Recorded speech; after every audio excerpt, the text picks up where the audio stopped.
Amen. Okay, so again, good morning po sa mga kababayan po natin sa Pilipinas at ganoon din po magandang gabi sa mga nasa Europe at sa Canada at sa iba't ibang lugar. So this time, atin pong bibigyang pansin ang mensahe ng Panginoon, and let me share with you the message I entitled, Always Praise the Lord. Always praise the Lord. Ang sabi po ng Psalm chapter 150, Psalm chapter 150, gusto ko pong bigyang pansin po natin ang ating pong magiging teksto ngayon. Psalm 150, ang title po ng ating mensahe, Always Praise the Lord. Lagi po nating purihin ang ating pong Panginoon. Okay? Sa last chapter po tayo ng Book of Psalms, sabi po ng verse number 1, Praise ye the Lord, praise God in His sanctuary, praise Him in the firmament of His power, praise Him for His mighty acts, praise Him according to His excellent greatness, praise Him with the sound of the trumpet, praise Him with the psaltery and harp, praise Him with the timbrel and dance, praise Him with strings, instruments and organs, praise Him upon loud cymbals, praise Him upon the high sound cymbals, sounding cymbals. And verse number 6, this is our key text. Let everything that hath breath praise the Lord. Praise ye the Lord. So, purihin po at pagpalain ng pagbasa natin ng salita ng Panginoon. Well, siguro po narinig natin sa akin naging pagbasa ang paulit-ulit na banggit ng pahayag na praise the Lord. Praise the Lord. Yes, God is greatly to be praised. He is worthy to be praised. Yan po ang dapat nating maunawaan. Mga kapatid, ang pagpupuri sa Diyos ay dapat maging tuloy-tuloy at natugon ng mga mananampalataya. Ang ibig ko pong sabihin, dapat po ito ay maging constant response natin sa greatness ng Panginoon, sa goodness ng Panginoon, at sa grace ng ating Panginoon. Do you really believe that our God is great, that our God is good, and our God is gracious? Mga kapatid, yan po ang isang bagay na dapat nating maunawaan ngayon. In response to that, yung ating pong tugon, yung response po natin sa kadakilaan, sa kabutihan, at sa pagiging mapagbiyaya ng Panginoon ay ang papurihan po natin siya. Mga kapatid, Psalm chapter 150 is the grand finale of the book of Psalms. Last chapter po yan. It begins and ends with praise, mga kapatid.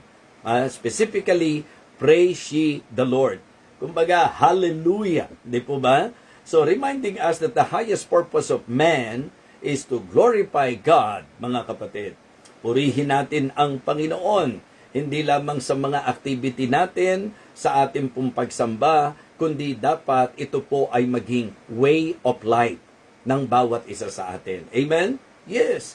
Ang pagpupuri sa Panginoon ay dapat maging buhay po natin, way of life po natin. So again, always praise the Lord. Amen? So number 1, we should praise the Lord passionately. We should praise the Lord passionately. Praise Him with all your heart. Mga kapatid, mga minamahal, siguro po ito ang magandang ino-observe ng bawat isa or ini-evaluate at the same time.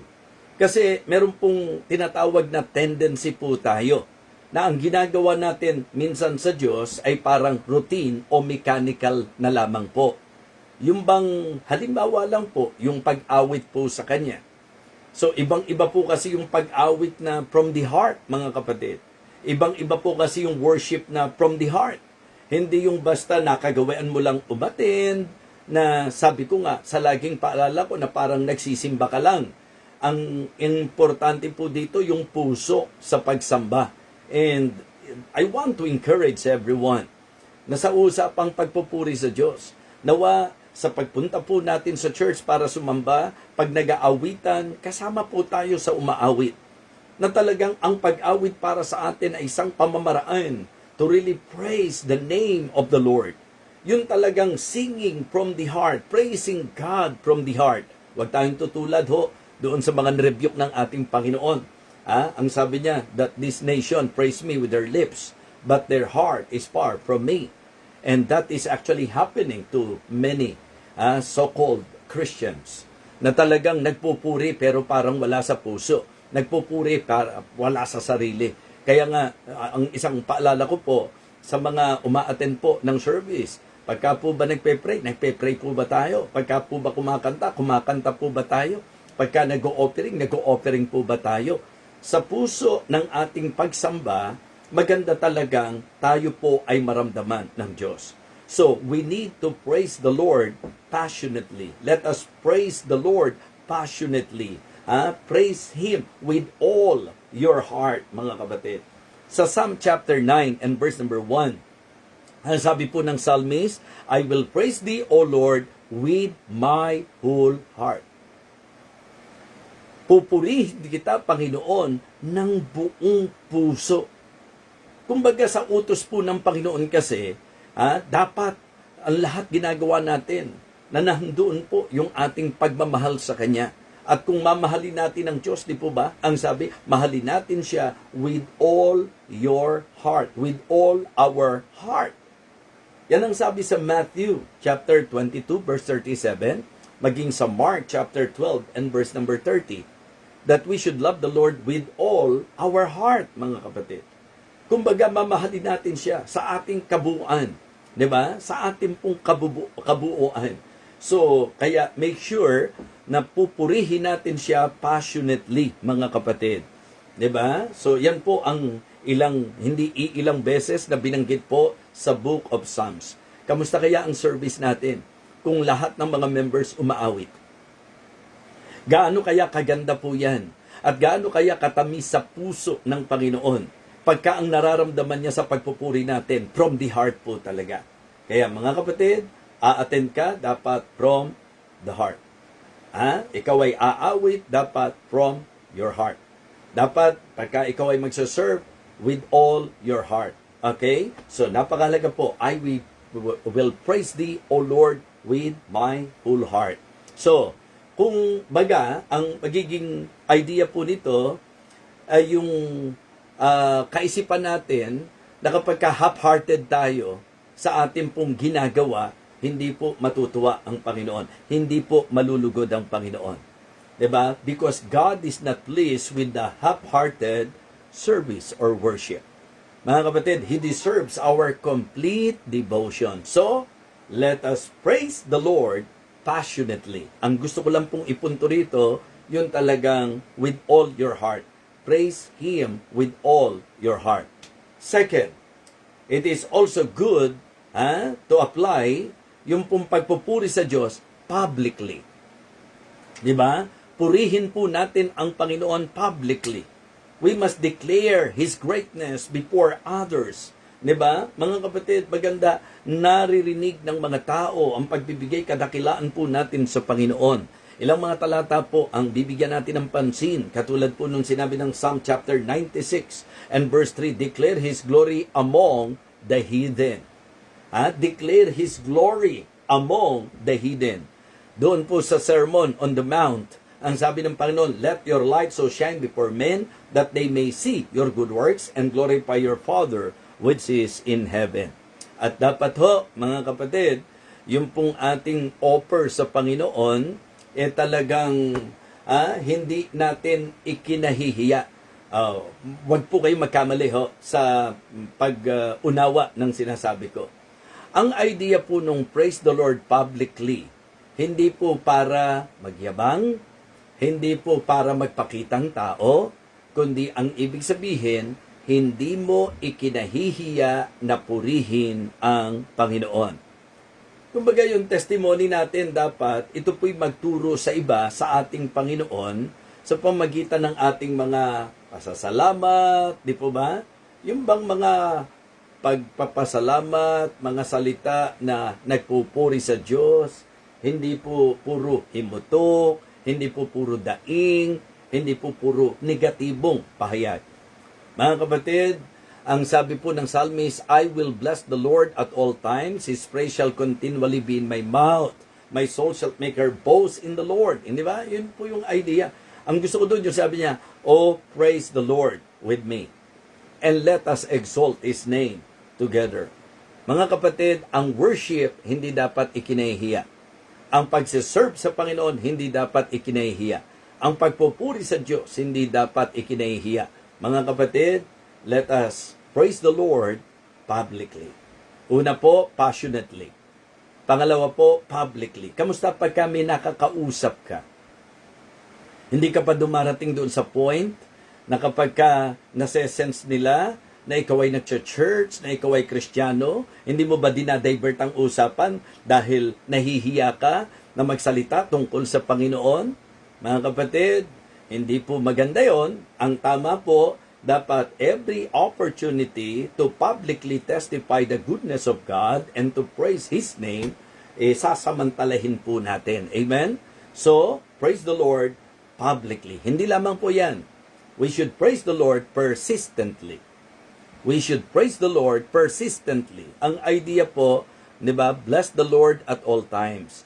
Praise Him at all times. Yun po yung idea. His praise shall continually, di ba? His praise shall continually be in my mouth. Kahit nga sa usapin ng pasasalamat Hindi po ba? Ang sabi po ng Ephesians chapter 5. Ephesians chapter 5, mula verse number 18. And be not drunk with wine wherein is excess, but be filled with the Spirit, speaking to yourselves in psalms and hymns and spiritual songs, singing and making melody in your heart to the Lord. Anong sabi ng verse number 20? Giving thanks always unto God. Amen? Giving thanks always unto God. Mga kapatid, ang ating pong pasasalamat dapat tuloy-tuloy. Ang dapat pagpupuri natin dapat tuloy-tuloy.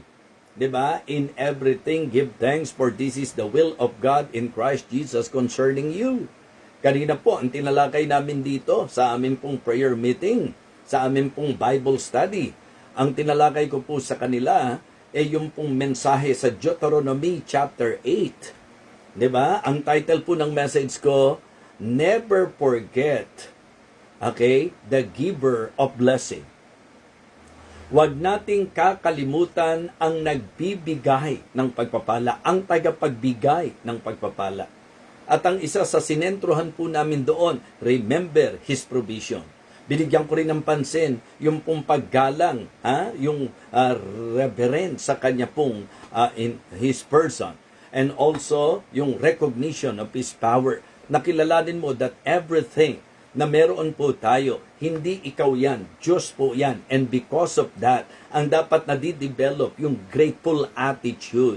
Kaya nga, ang tunay na palapuring Kristiyano, ito yung Kristiyano na very grateful and thankful sa ating Panginoon.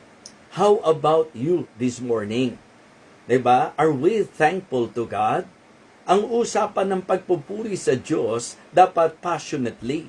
Ang usapan ng pagpupuri sa Diyos dapat publicly at dapat persistently. Ang ibig sabihin, continually, tuloy-tuloy, mga kapatid. Praise God in prosperity and poverty. Parang yung buhay ni Pablo sa paglilingkod niya, di ba? Kasi ang natutunan niya, yung buhay na salat at yung buhay na sagana. Pero sa lahat ng kalagayan, siya po ay nagpupuri sa Panginoon. Ganon din po si Job. The Lord gave, the Lord hath taken away. Blessed be the name of the Lord. So mga kapatid, ang dapat sa Kristiyano, nagpupuri sa Panginoon continually, persistently. Diba? In prosperity and poverty, in health, in sickness, in victories and valleys. So dapat ganun po tayo. So kaya ang pasasalamat ay puso. Ang pasasalamat ay attitude. At ang attitude of gratitude ay dapat nakikita sa mga tunay na mananampalataya. Mga kapatid, let us praise the Lord persistently. Let us also praise the Lord purposely. Ibig sabihin po, talagang may dahilan. Diba? Praise Him because we believe that He is worthy. Amen? Do you really believe that our God is worthy to be praised? Yun po ang sabi ng Bible. Great is the Lord and greatly to be praised. So, ang Diyos, mga kapatid, sa katotohanan, kung meron siyang deserve, hindi reklamo. Hindi negatibong puso at isip. kung merong deserve ang Panginoon, papuri. Di ba? Mga kapatid, because of His mighty acts, because of His miraculous works, yung mga, alam niyo po, yung bang, if we will just be honest sa sarili po natin, mga kapatid, ang pagpapakatotoo natin ay magdadala sa atin sa realization that life indeed is full of God's benefits, and because of that, we should have the mind of the psalmist na ang sabi niya, what shall I render unto the Lord for all His benefits toward me? And then, hanggang sa nagkaroon siya ng resolusyon, I will offer to thee the sacrifice of thanksgiving and will call upon the name of the Lord. Diba? Dito sa teksto natin, let everything that hath breath praise the Lord. Praise ye the Lord. Purihin po natin ang Panginoon. Ano po ang dahilan? Bakit po purihin natin ang Panginoon?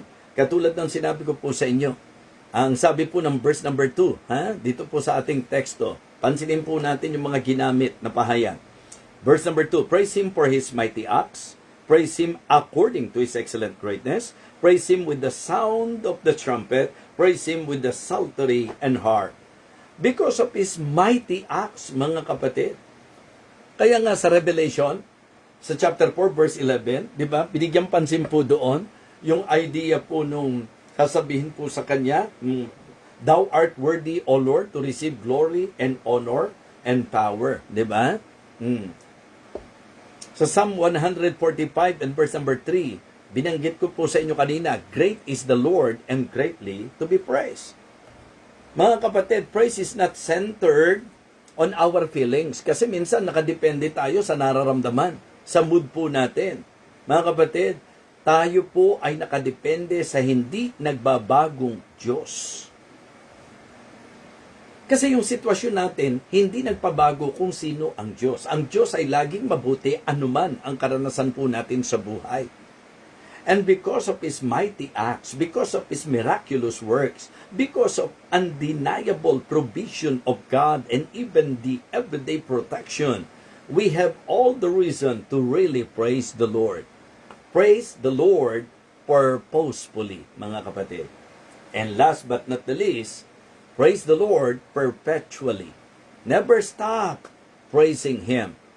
So parang ang idea po, di ba kanina, persistently, ito po, perpetually. Ang ibig sabihin, hindi ka titigil talaga sa pagpupuri sa Kanya habang nabubuhay ka. Tingnan niyo po ang sabi ng Psalm 146. Psalm 146 and verse number 2. While I live, I will praise the Lord. Okay? So sa chapter 71, verse number 8, yung bahagi po na sinabi niya, let my mouth be filled with thy praise all the day. Kaya ang Kristiyano hindi dapat sumpungin. 'Di ba? Dapat ang Kristiyano po tuloy-tuloy lang, hindi titigil habang buhay po tayo. Meron pong isang kanta, Tagalog song ito Ang pinakano niya, hanggat mayroong tinig, hanggat ako ay mayroong himig, awitan ka, pupurihin ka, pagkat mahal kita, 'di ba? Yun yata yung nais kong umawit, O Diyos, para sa iyo, upang ipadama ang pag-ibig ko. Diba? Nais kong ikaw ang aking bukang bibig, ang pangalan mo ang laging naririnig. Hanggat mayroong tinig, hanggat ako ay mayroong himig, aawitan ka, pupurihin ka, pagkat mahal kita, di ba? Yun po yun. So, ang ganda po ng konsepto ng likhang awit Aawit siya hanggat mayroong tinig, hanggat nahandoon ang Panginoon, mga kapatid, na talagang nagbibigay buhay sa atin. Napakahalaga na maintindihan ng mga Kristiyano na ang pagpupuri sa Diyos ay dapat maging way of life natin. 'Di ba? Ang buhay natin kung puno, ang isip natin kung puno, ang puso natin kung puno, kung yung pagkatao natin puno ng pagpupuri sa Diyos, magiging bitter ka ba sa buhay? Mga kapatid, walang sitwasyon na dapat mag-alis ng dahilan para papurihan natin ang Panginoon. Because kung magiging honest ako at ikaw, lagi tayong may dahilan para ang Diyos ay ating purihin.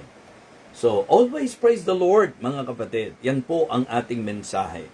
Praise the Lord passionately. Ibig sabihin, with all your heart. Praise the Lord publicly.